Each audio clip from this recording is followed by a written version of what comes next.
Assalamualaikum warahmatullahi wabarakatuh. Perkenalkan, nama saya Fauzi Dermawan Tutupoho dari Fakultas Ekonomi, Prodi Manajemen Bisnis dengan NIM 2020 0101 066. Di sini saya akan menjelaskan tentang fungsi dan kedudukan bahasa Indonesia. Fungsi bahasa Indonesia. Secara umum, bahasa Indonesia memiliki 4 fungsi, yaitu sebagai bahasa nasional, sebagai alat komunikasi, sebagai alat berintegrasi dan beradaptasi sosial, dan sebagai alat kontrol sosial. Sebagai bahasa nasional, bahasa Indonesia memiliki fungsi utama, yakni sebagai bahasa nasional. Sebagai bahasa nasional, momen yang tidak boleh kita lupakan adalah Sumpah Pemuda. Dari peristiwa itulah akhirnya muncul kesadaran berbahasa yang satu, bahasa Indonesia.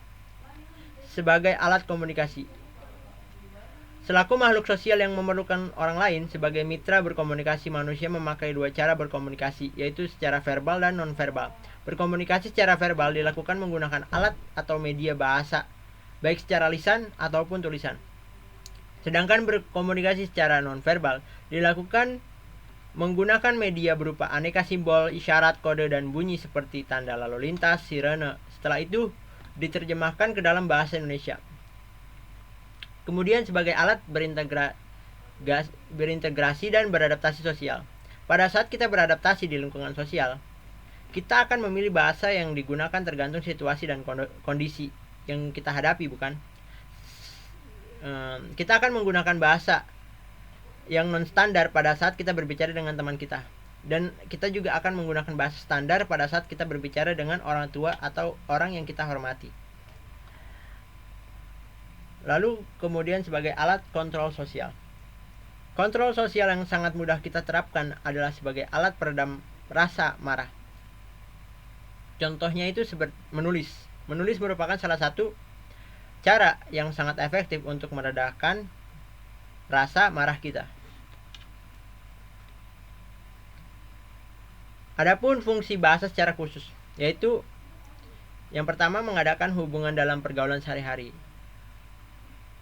Yang kedua mewujudkan seni. Yang ketiga mempelajari bahasa-bahasa kuno. Dan yang keempat mengeksploitasi ilmu pengetahuan dan teknologi. Di dalam kedudukannya sebagai bahasa nasional, bahasa Indonesia berfungsi sebagai lambang kebanggaan kebangsaan,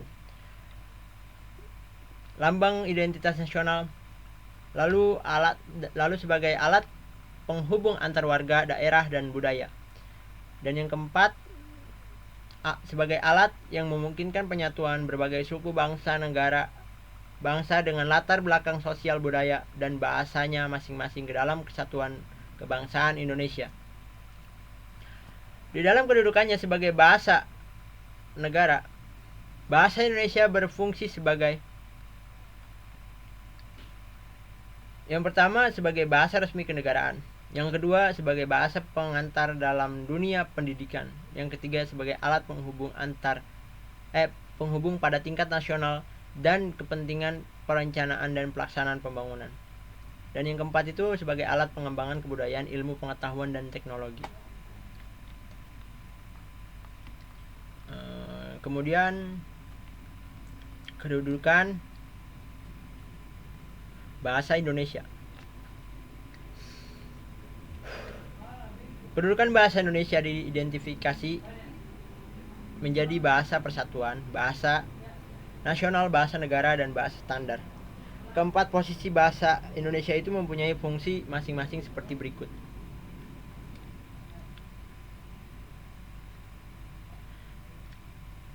Nah, yang pertama itu ada bahasa persatuan. Bahasa persatuan adalah pemersatu suku, agama, rasa, dan antar golongan atau sara. Bagi suku bangsa Indonesia dari Sabang sampai Merauke, fungsi pemersatu ini heterogenitas atau kebinekaan sudah dirancang pada Sumpah Pemuda 28 Oktober 1928. Selanjutnya bahasa nasional. Bahasa nasional adalah fungsi jati diri bangsa Indonesia. bila berkomunikasi pada dunia luar Indonesia. Fungsi bahasa Indonesia ini dirinci atas lambang kebanggaan kebangsaan Indonesia, identitas nasional di mata internasional, terus sarana hubungan antar warga, daerah, dan budaya, dan pemersatu lapisan masyarakat, sosial, budaya, suku, bangsa, dan bahasa. Lalu bahasa negara. Bahasa negara adalah bahasa yang digunakan dalam administrasi negara untuk berbagai aktivitas.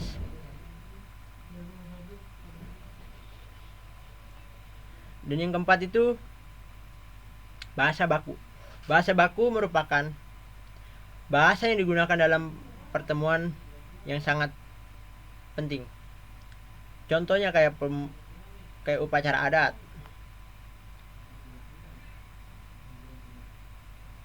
Terus peristiwa dan kegiatan kenegaraan baik dalam bentuk lisan maupun dalam bentuk tulisan.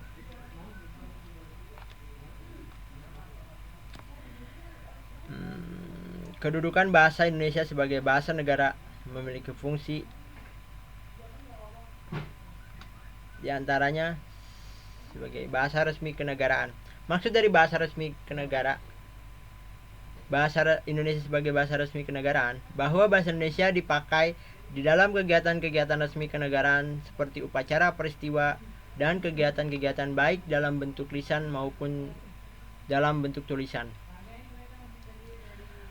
Kemudian bahasa pengantar. Dalam pendidikan bahasa Indonesia memiliki fungsi vital di dunia pendidikan di Nusantara ini. Mulai dari taman kanak-kanak sampai dengan perguruan tinggi di seluruh Indonesia, kecuali pada daerah-daerah tertentu ya, yang masih menggunakan bahasa daerah dengan sebagai bahasa pengantarnya seperti Aceh, Batak, Sunda, Jawa, Madura, Bali, dan Makassar. Akan tetapi hanya sampai tahun ketiga pendidikan sekolah dasar.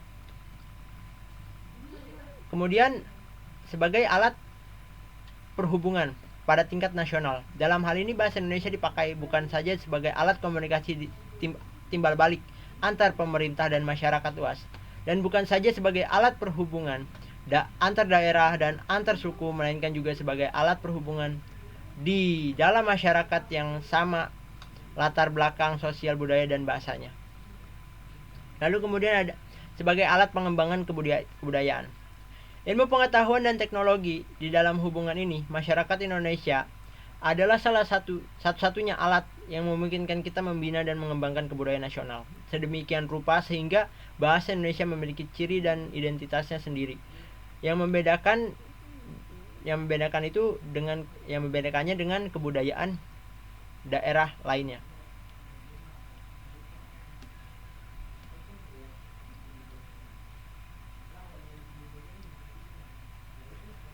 Selanjutnya, bahasa Indonesia yang baik dan benar.